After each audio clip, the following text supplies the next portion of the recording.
Next up is Susan Black, the founder of Wowzitude. And here is the video on Wowzitude and what Susan's doing there. Hi, I'm Susan Black, founder of Wowzitude's Travel Club. We believe in connection, curiosity, and the excitement of discovery.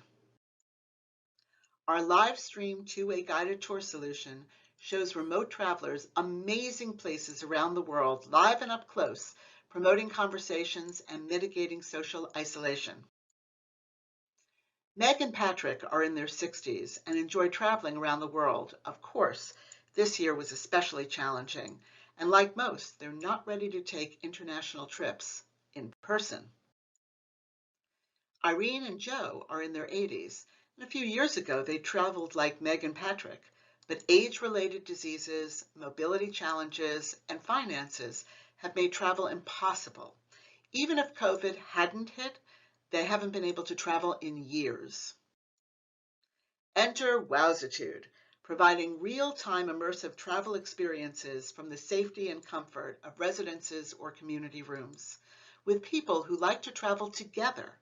My 97-year-old mom was Wowzitude's first remote traveler, and since then, 600 older adults in dozens of communities walk and talk with locals. We operate on the Zoom platform, use state-of-the-art remote touring equipment, and tap into 4 and 5G connectivity. By asking questions, talking about past vacations, or discovering a new place, we help create meaningful social connections. Our subscriptions are designed for groups and perfect for communities exiting the pandemic. According to Aging.com's data, 2 million housing units will be needed by 2040, more than doubling the current number of residential communities. And with a median stay of less than 2 years, resident acquisition is a top priority. Owners and operators hear that residents want experiential activities like cooking, chair exercises, or drumming. Our subscribers tell us that they love traveling around the world, talking with locals in real time. Live tours may be accessed by every device, from tablets to large screens.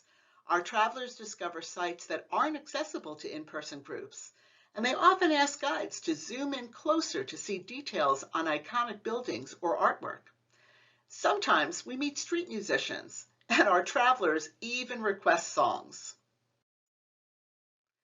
We've tested and improved our programs over a 5-month pilot period with 6 senior living communities and 150 armchair travelers. All program participants have continued their paid subscriptions, and we've added dozens of new communities through referrals, word of mouth, and social media. We make access and two-way conversations simple and easy, but our complex operations, including scheduling, training, onboarding dozens of vetted guides and hosts each month, are built to scale. All subscription plans include tour documents, including itineraries, maps, music, and local recipes for cooking activities shared with both residents and their families. Wowzitude's travel industry team is expert in designing and operating immersive, exciting adventures. Our leadership has a proven record of successful exits, including CheapCaribbean.com and Amex's Travel Impressions, both acquired by Bain Capital's Apple Leisure Group. TravelCom was sold to the United States Travel Association, and Smart Destinations was acquired by Big Bus Tours. Our weekly plan is the most popular and affordable, and the most profitable and scalable. We're on track for this year's goal of 3 group subscriptions of $50 each, totaling $180,000. Next year, we plan to grow paid and sponsored subscriptions through partnerships and distribution deals. And if selected, we'll use the money to invest in accelerating our growth through business development and B2B marketing. Although designed to meet the needs of residential communities and senior centers, we discovered that remote tours are in demand among younger AARP members who are more likely to travel in person. In its travel trend report, AARP found that COVID restrictions are preventing most from traveling far from home. However, many are in the planning and dreaming stage, and while some may take longer to resume traveling abroad, many welcome the opportunity to experience immersive, remote, real-time guided tours. In fact, we've been approached by museums, libraries, and travel providers to craft programs for their customers and members. We're in discussions with former partners such as tourist offices and travel suppliers about sponsorships designed to generate leads, resulting in lower cost customer acquisition and conversions. And great news. We know that mega platforms such as Airbnb online experiences and Amazon Explore, now in beta, are attracting thousands of individuals as paid users. But our curated subscriptions and other differentiators offer significant advantages to our markets. We've discovered that while Wowzitude meets the needs of older and disabled adults, which are unlikely to travel, remote guided tours inspire and inform those aged 50 to 74 who are likely to travel. And Wowzitude benefits our guides by providing them with year-round income and guaranteed departures, leaves no carbon footprint, and connects 90% of Americans who don't own a passport to locals around the world.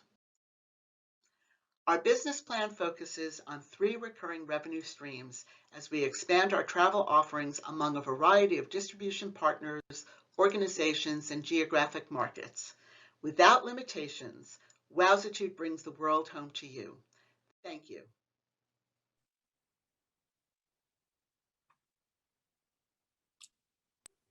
Amazing. Susan, terrific presentation. Really appreciate that. And again, just another incredible model here. And let's again start with Nicole. And again, just in case everyone's just joined the program, Nicole has a sore throat. She's struggling to talk. Nicole, do you want me to give your question, or are you okay? I think I'm okay. You're on mute. You guys don't chuckle There you too. go. Stay on mute when you're chuckling at me. That's all I ask.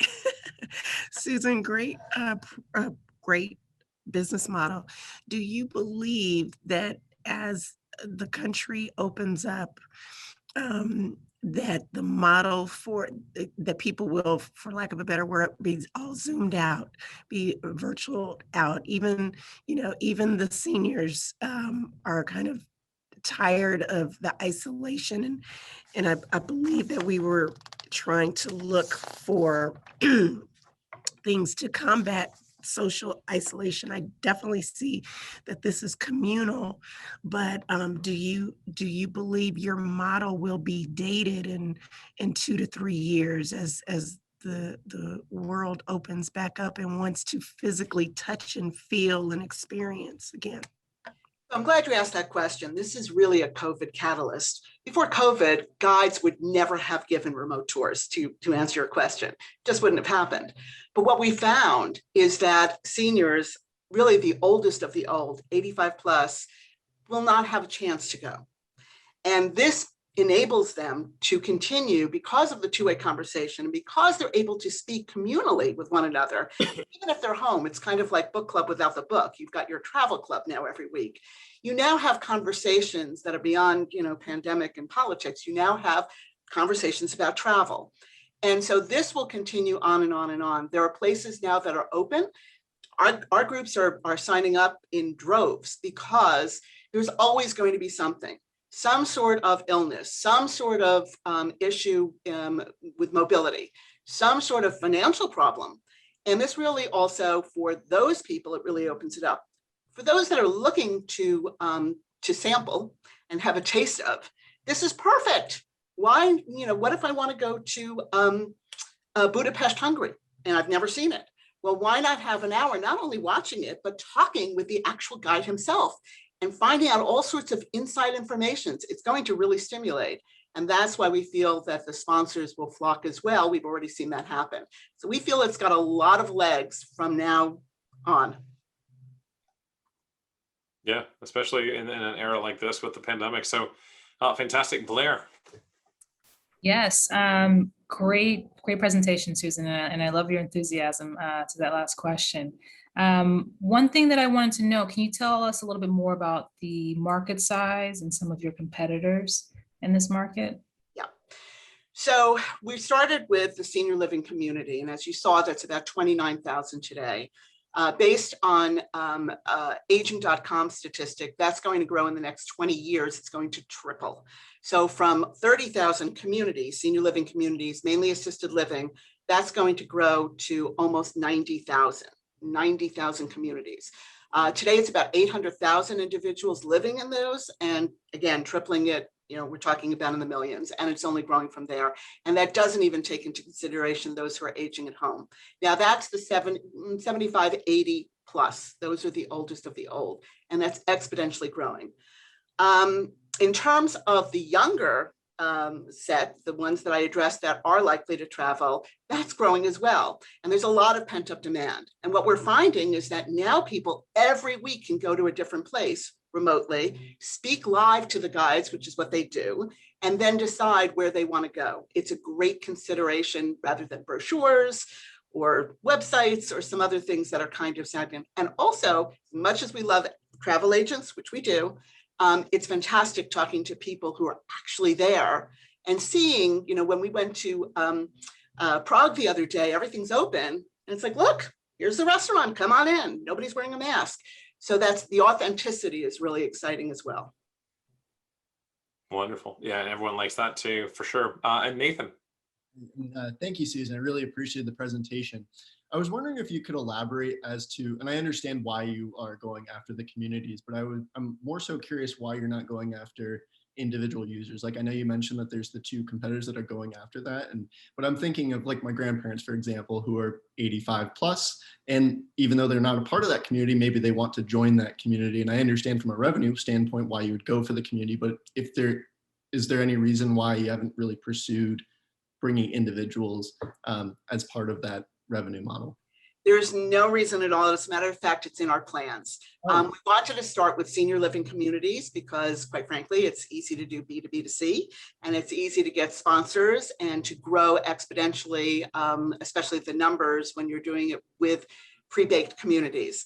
But we already have a ton of interest. And that's why we're going the route of museums, libraries, other places that those who are aging at home would flock to. So we're doing it with those organizations and partnering with them because those are the type of activities that those who choose to, who are fortunate to age at home as well, are going to. And we also want to work with care agencies. That's huge on our list. So we really want to do that for both the caregiver and the families, as well as the individuals. Everything is group. So it is stemming social isolation because we're doing connections not only with the guides and the hosts, but with your real life circles. And that's mission critical. Got it. Thank you so much. Appreciate it. Yeah, I really appreciate it, Susan. Thank you. Terrific presentation. And again, for the audience, including a lot of, I'm just looking through the audience right now, a lot of senior executives from life science companies and hospitals and venture teams and, just health plans. Please do take notes, and remember there's going to be an audience poll fan favorite at the end.